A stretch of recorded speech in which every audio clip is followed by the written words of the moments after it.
শাশুড়ি খারাপ, আমার শ্বশুরবাড়ির মানুষ খারাপ, আমার শ্বশুরবাড়ির মানুষেরা আমাকে দেখতে পারে না, আমার শাশুড়ি আমাকে দেখতে পারে না, আমার শাশুড়ি আমাকে নির্যাতন করে, আমার শাশুড়ি আমার উপর অমানসিক নির্যাতন করে। এই যে কথাগুলা, এই কথাগুলা আমরা কিন্তু সোশ্যাল মিডিয়ায় যারা কাজ করি এটা শুনতে শুনতে অভ্যস্ত। ভাইরে, আমরা সোশ্যাল মিডিয়ায় কাজ করি জন্যই কিন্তু আমরা এই কথাগুলো বলতে পারি, কারণ আমরা সিম্প্যাথি গেইন করতে পারি। আমাদের শাশুড়িরা যদি ফেসবুক চালাতো, তাদেরও কিন্তু মনের কষ্টটা তারা এসে বলতো।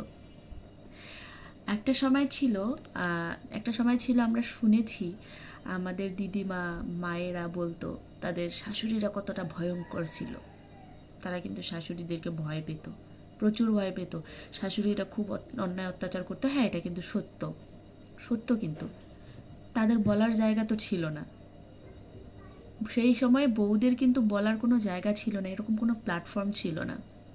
তারা কিন্তু মুখ বুঝে সব কিছু সহ্য করতো। স্বামীদেরকেও বলতে পারতো না, কারণ সেই সময় স্বামীরাও খুব ভয়ঙ্কর ছিল, খুব মারধর করতো বউদেরকে। এটা কিন্তু সবাই শুনছি, আমরা সবাই কিন্তু জানি। এবার বর্তমান যুগে আমরা মেয়েরা কিন্তু বলার মতো একটা প্ল্যাটফর্ম পেয়েছি।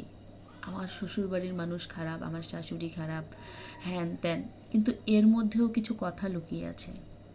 সব শাশুড়ি কিন্তু খারাপ হয় না। হ্যাঁ, এবার কিছু কিছু বউ আছে খুব খারাপ। এবার এখানে একটা কথা হলো যে বউগুলা খারাপ, তারা কিন্তু এসে এই প্ল্যাটফর্মে এসে শাশুড়িদের নামে প্রচুর কুটনামি করে। আরে ভাই, এবার আমি তো বলতেছি না যে সব শাশুড়ি ভালো, আবার সব বউ খারাপ, কিন্তু কি দরকার রে ভাই? আমরা তো শিক্ষিত মানুষ। কি দরকার আমাদের শাশুড়িদেরকে এই প্ল্যাটফর্মে আমাদের শাশুড়িদেরকে নিয়ে বাজে কথা বলার? কি দরকার?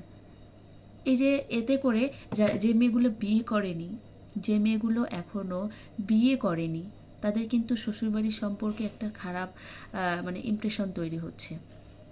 তারা কিন্তু ভাবছে যে শ্বশুরবাড়ি মানেই কিন্তু ভয়, শ্বশুরবাড়ি মানেই খারাপ, শ্বশুরবাড়ির মানুষ মানেই খারাপ, শাশুড়ি মানে ভয়ঙ্কর একটা মানুষ, শাশুড়ি মানে জল্লাদ হবে। হ্যাঁ, শাশুড়ি মানে মারধর করবে ছেলেকে, সবসময় কথা লাগাবে, এমনটা তো নাও হতে পারে। এবার আপনারা যে কথাগুলো এসে ছড়াচ্ছেন, এটা কিন্তু খুব খারাপ, খুব অশোভনীয়। আমার কাছে এই ব্যাপারগুলো ভালো লাগে না। এবার আপনার শ্বশুরবাড়ি খারাপ, আপনি সেখান থেকে আলাদা হয়ে যান চুপচাপ। সেটা এসে প্ল্যাটফর্মে ফলাও করে কেন বলতে হবে? এই জিনিসটা আমার খুব অপছন্দ। এবার আমার শাশুড়ি, আমার যিনি শাশুড়ি মা আছেন, ওনার যে সব কিছু আমার ভালো লাগে এমনটাও তো না। বা উনি যে আমার শাশুড়ি, আমি যে ওনার একমাত্র বউ আছি, ওনার যে আমার সব কিছু ভালো লাগতে পারে এমনটাও তো না। তার মানে এই না যে ওনার যেটা খারাপ লাগবে সেটা এসে আমি এখানে বলবো, প্ল্যাটফর্মে সবাইকে জানাবো, সোশ্যাল মিডিয়ায়। এটা কী রে ভাই? এটা তো কোনো মানে শিক্ষা হতে পারে না। এটা কোনো শিক্ষা হতে পারে না। তাই আমি বলবো, দুনিয়ার সকল শাশুড়িও যেমন খারাপ না, দুনিয়ার সকল বউ তেমন কিন্তু খারাপ না। আবার দুনিয়ার সকল বউ যেমন মানে খুব একটা ভালো না, দুনিয়ার সকল শাশুড়িও তেমন যে খুব খারাপ তাও না।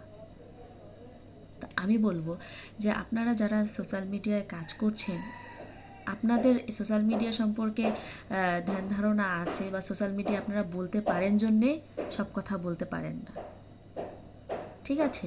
আমার শাশুড়িরা কিন্তু এটা দেখেও না, ওনারা কিন্তু ওনাদের দুঃখগুলোও প্রকাশ করতে পারে না। কিছুদিন আগে একটা ভিডিও দেখলাম, সেখানে একজন কমেন্ট করেছে, একজন শাশুড়ি, যে তুমি তো সবসময় শুধু শাশুড়িদেরকে নিয়েই কথা বলো, কিন্তু তুমি আমার মনের কথাগুলো একদিন একটু তুলে ধরিও তো। ছেলেকে বিয়ে দিয়েছি, ছেলে অনেক দিন হয় বউকে নিয়ে বাহিরে গেছে, আমার বউ আমাকে কোনোদিন একটা ফোনও করে না, আমার খোঁজ খবরও নেয় না। তো এরকম কিন্তু কষ্ট কিন্তু প্রায় শাশুড়িদের মনেও থাকে, কিন্তু তারা কিন্তু বলতে পারে না। কিন্তু আমরা বউরা এই কাজটা কিন্তু অকপটে করে দিই, কারণ ওই যে আমাদের সমাজে একটা জিনিস আছে, শাশুড়ি মানে সবসময় জ্বালাবে, ননদ মানে সবসময় জ্বালাবে। এই এই কথাগুলো বলার আমার কোনো দরকারই ছিল না যদিও বা, কিন্তু মানে এটা দেখতে দেখতে না আমি নিজের মনের মধ্যে একটা কীরকম জানি আতঙ্ক কাজ করে আমারই। তো আমি সবাইকে অনুরোধ করব যে এই কাজগুলো করবেন না আপনারা। হ্যাঁ, এটার আপনারা সবাই বিরোধিতা করতেই পারেন, ম্যাক্সিমাম মেয়েরাই জানি এটার বিরোধিতা করবে, কিন্তু আমি ওই এক জায়গাতেই দাঁড়িয়ে থাকবো। এটা করার কোনো দরকার নেই। সব শাশুড়ি খারাপ হয় না। আর অবিবাহিত মেয়েদের মনে অবশ্যই ভয় ঢোকাবেন না। নমস্কার সবাইকে।